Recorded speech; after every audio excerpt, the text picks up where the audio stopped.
Magandang gabi sa ating lahat. Patuloy ang mga pagulan sa malaking bahagi po ng bansa dahil pa rin sa dalawang weather systems. Ito ay ang habagat or southwest monsoon sa may western sections ng Southern Luzon, Visayas, and Mindanao at ang low pressure area dito po sa may silangan ng Visayas. As of 3 in the afternoon ay patuloy na lumalapit sa ating kalupaan itong LPA at nasa coastal waters na po ng Giwan, Eastern Samar. Base po sa ating analysis, mas maliit na po ang tsansa na itong low pressure area ay maging isang tropical depression butchoy pa. Inaasahan within the next 24 hours ay aakyat itong low pressure area pa northwestward patungo po dito sa may Samar Island at by tomorrow ay possible na nandito na sa may eastern side ng Southern Luzon. Base rin sa ating analysis, kaya mababa na yung chance na ito maging isang bagyo pa ay dahil sa mataas na vertical wind shear. So ibig sabihin po na mataas na wind shear, yung mataas at mababang parte ng atmosphere ay magkaiba po yung lakas or bilis ng hangin kaya madaling masira po yung ating circulation at isang reason na rin po ay dahil malapit na ito sa ating kalupaan. Rin pa man, dahil ito ay low pressure area at tatawid dito sa ating kalupaan ay malaking bahagi pa rin po ng bansa ang magkakaroon ng mga pagulan at minsan po ay magiging malakas ito. Simula ngayong hapon hanggang bukas na madaling araw mataas ang tsansa ng ulan, Bicol Region, malaking bahagi ng Visayas, Caraga Region at dito rin po sa may Marinduque and Romblon. Dahil po yan sa direktang epekto ng low pressure area, ang eastern portion of Luzon simula po sa may Cagayan, pababa ng Laguna, Rizal and Quezon, yung trough or yung extension ng low pressure area umaabot po doon kaya mag-ingat din sa mga malalakas kuminsan na mga pagulan. Ang natitirang bahagi ng Calabarzon plus rest of Mimaropa and Metro Manila and rest of Mindanao may epekto po ng southwest monsoon or hanging habagat so asahan din yung paminsan-minsan malakas na ulan at may mga localized thunderstorms pa kung mapapansin po nila sa ating data satellite animation dito sa natitirang bahagi ng Luzon.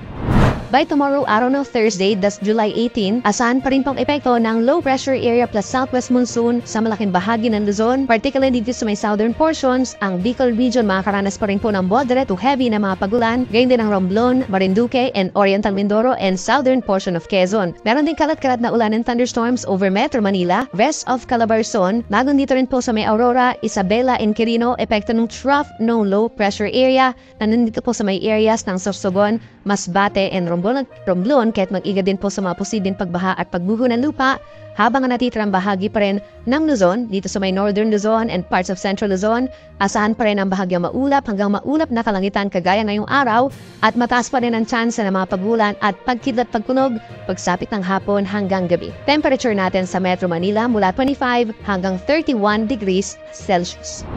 Sa ating mga kababayan sa Palawan, Visayas, and Mindanao, asahan pa rin po ang makulimlim na panahon dahil sa pinagsamang epekto ng southwest monsoon at dito rin po sa low pressure area sa hilaga ng Visayas. Pinakamatataas ang tsansa ng ulan bukas dito sa may Panay Island, kabilang ng Guimaras, Northern Negros, ganyan ang Northern Cebu hanggang dito sa may Biliran, Leyte, Samar, and Northern Samar. So moderate to heavy rains po ito at posible po magdulot ng mga pagbaha pa rin at pagbuho ng lupa. Ang Palawan, southern portion of Visayas at malaking bahagi ng Mindanao ay mananatiling mostly cloudy skies at meron din mga kalat-kalat na ulan, mga light to moderate with at times heavy rains po yan na maaari pa rin magdulot ng mga pagbaha and mga landslides, lalo nun sa mga areas na saturated na po lupa sa may Bangsamoro Region, Zamboanga Peninsula, and Sorsogon. Mag-ingat pa rin po tayo bukas. Temperature natin sa malaking bahagi ng Kabisayaan and Mindanao ay hindi hihigit po sa 30 degrees Celsius dahil sa makulimlim na panahon.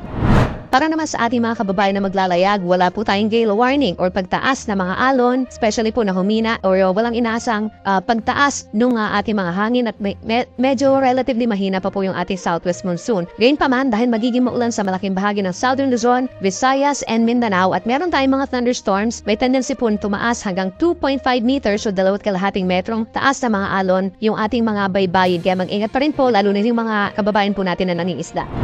And for the next 3 days pa from Friday up until Sunday, nandyan pa rin pong epekto ng low pressure area plus the southwest monsoon. Pagsapit ng Friday, yung low pressure area most likely po nasa may area na ng Mindoro at posibleng malusaw na rin po by that time habang ang southwest monsoon ay makakapekto pa rin sa western section of Southern Luzon. So Friday, asahan pa rin ang mataas na tsansa ng ulan sa may Bicol Region, Mimaropa, Batangas, and Quezon habang ang Metro Manila at natitirang bahagi po ng Luzon ay bahagyang maulap hanggang maulap na kalangitan na may tsansa pa rin ng mga pulupulong pagulan lalo na sa tanghali hanggang sa gabi. Then pagsapit ng Sabado, iiral na lamang po yung southwest monsoon sa may western side. So magiging maulan ng Zambales, Bataan, Metro Manila, Cavite, Batangas at malaking bahagi ng Mimaropa. Rest of the Luzon area dito sa may parte nga Sabado po ay bahagyang maulap hanggang maulap ang kalangitan. At pagsapit ng Linggo, ang pinaka-uulanin naman po ay yung nasa western side ng Northern and Central Luzon dahil din sa habagat. So itong Ilocos Region, Zambales, and Bataan, meron din kalat-kalat na ulan and thunderstorms kaya mag-ingat po sa mga baha at landslides. Sa ating mga mga kababayan po sa Western Visayas, affected pa rin po sila nitong low pressure area pagsapit po ng Friday, lalo ng Western Visayas. Then pagsapit naman dito sa may Negros Island region and Central Visayas, may effect pa rin ng habagat or southwest monsoon, kaya mag-ingat din po sa mga pagbaha dahil minsan malalakas pa rin ang pagulan. Pagsapit ng Sabado,